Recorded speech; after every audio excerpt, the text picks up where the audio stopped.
Eu mudei o agente e no Teams continuou respondendo do jeito antigo. Isso acontece quando o canal ainda está numa versão publicada anterior. Tá vendo isso aqui? Published Agent Status. Essa data e hora é a versão que os canais estão usando agora. Eu estou montando uma série sobre como tecnologia ajuda a organizar rotinas e processos. E este vídeo é sobre o Copilot Studio.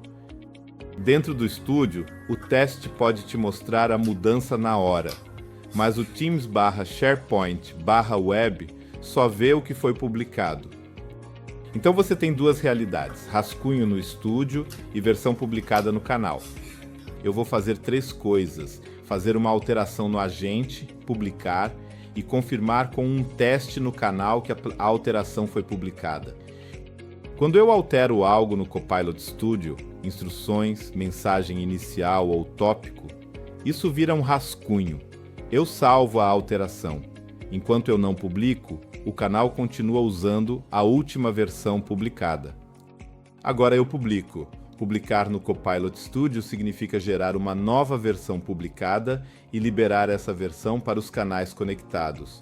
Eu confirmo o Publish e volto para Channels para conferir se o Published Agent Status atualizou. Repara no carimbo. A data/hora do Published Agent Status muda. Isso é a prova de que existe uma nova versão publicada.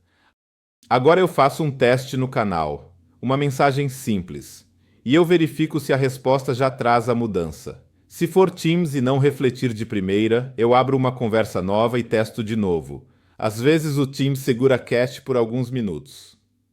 Validado. O canal já está consumindo a última versão publicada. Checklist pós-mudança.